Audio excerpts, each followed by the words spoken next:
sorry, feel did what you he... just say your family does not speak to you because they think you're an apostate? Yes, they don't speak to me. Oh They my don't speak to me. gosh. So what would be the argument for Joe Biden? What if the Biden presidency wasn't what it seemed? I was brought up in a Democratic family. Jerry Brown, on 2 occasions, appointed my mother Superior Court Judge of Fresno County, and she was one of the first women to be a state appellate court judge. I have 2 first cousins whose mothers died and we essentially adopted, and I have 2 brothers, including a twin brother, who are strong Democrats to the extent 2 of them don't speak to me. I really love my family and my siblings and everybody, and I don't talk about them. And when people ask me about them or my family, I always say positive things about them because I feel that way. I mean, I have a twin brother that I love very much. He's a wonderful person, but he and his wife don't speak to me. So it's not as if I don't have experience with the Democratic arguments. I grew up that way. I don't know why I was a little different than my siblings, but they would argue that I was wrong and they were right. Historian Victor Davis Hanson steps forward, not with outrage, but with clarity, unpacking a legacy shaped by contradiction. Was Biden a placeholder, a pragmatist, or a president out of time? Today, Hanson brings the receipts and challenges us to see the last 4 years through the lens of history. Well, the argument would be that he still has remnants of old Joe Biden from Scranton. In other words, he represented an earlier tradition of the Democratic Party. I'm not sure you should assume I'm not corrupt, but thank you for that, though. What do I mean by that? In the 1992 and 1996 Democratic conventions, if you go back and look at the speeches of Nancy Pelosi, Bill Clinton, Hillary Clinton, they called out for strong borders. They wanted to protect immigration by making it legal only. They called for, during that crime wave, 100,000 police officers, et cetera, et cetera. And Bill Clinton, whom I did not vote for. It is said that the voters in Michigan are angrier than the voters in other parts of the country. But nonetheless, in 1997 and 98, I think 99, partnered with Newt Gingrich. And that was the only administration that we got a balanced budget in over 100 years. And we were actually reducing the surplus. And that was partly because Newt Gingrich, the House Speaker, enforced a spending freeze, and Bill Clinton enforced on Newt Gingrich a moderate tax increase. To celebrate a true milestone for our nation. In a few moments, I will sign into law the first balanced budget in a generation. It reflects the most fundamental values that brought us together. He came from that generation.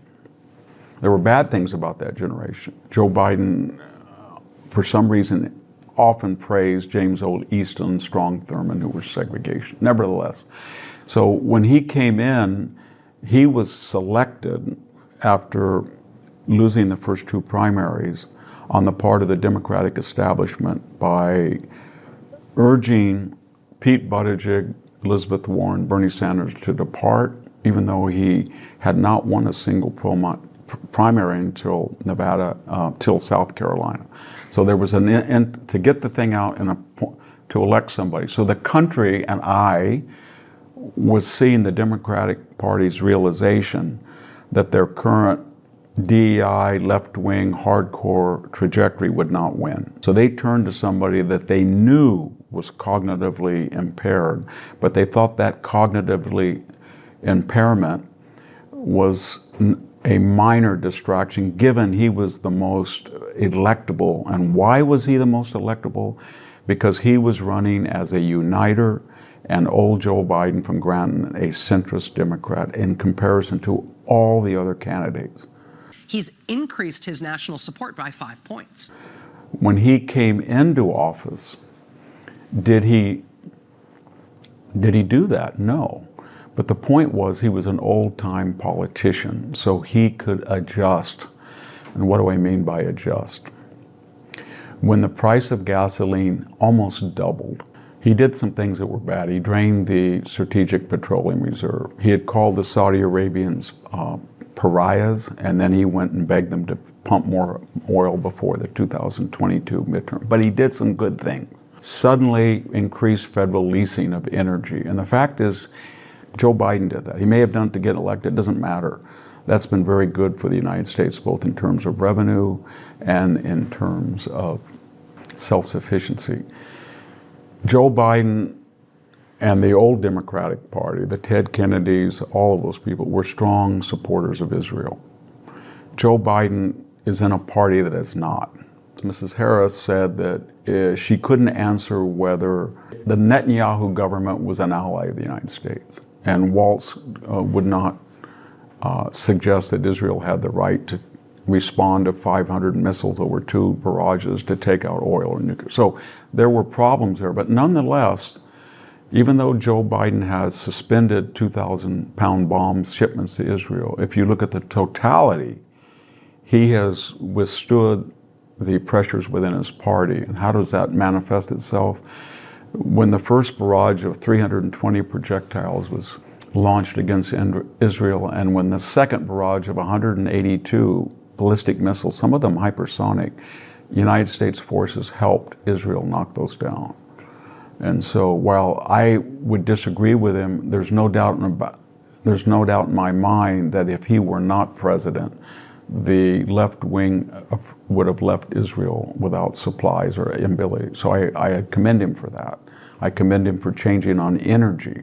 I really doubt that we're going to see an inflationary cycle. Most economic analysts believe that it will have a temporary or transitory impact. The faster than expected increase in some of those prices. The reason is that we saw annual hyperinflation peak at one point at 9%, and that has caused a aggregate 25 to 30% over a 4-year period increase in staples, whether like you define that as rent, car insurance, house insurance, gasoline, milk, food, especially beef. Data shows that most of the price increases we've seen were expected and are expected to be temporary. Overwhelming consensus is going to pop up a little bit and then go back down. There's nobody suggesting there's unchecked inflation on the way. It's highly unlikely. And that's exactly what Democratic former Treasury Secretary Larry Summers warned about.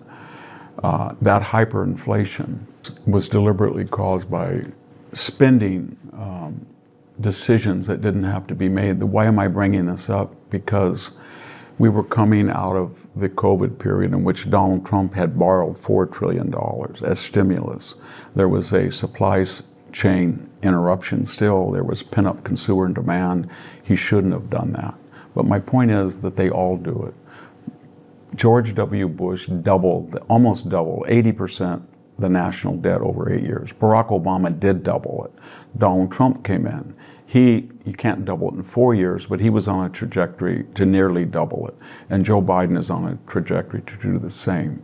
So all of them are reckless in spending, and now we have almost 37 trillion in aggregate debt. And I will give credit, as I said, to the only one of them who for a brief moment understood that and balanced the budget. And he didn't even balance the budget, Bill Clinton. He actually started to reduce the deficit, the national debt. And if we had kept on that trajectory, it was very similar to what Simpson Bowles had advocated, maybe not in the tax tables, but had we kept on that 1998-99 trajectory, we would almost have paid down the debt right now. Hanson doesn't offer easy answers, just a challenge to look deeper. Behind the speeches and headlines, he sees patterns, a party shifting, a president straddling 2 eras, and a nation left wondering what changed. But here's the real question. Do you see it too? Do you agree with Hanson's view of Biden's legacy, or is there another truth beneath the surface? The Biden years belong to history now, but how we understand them, that's still up to us.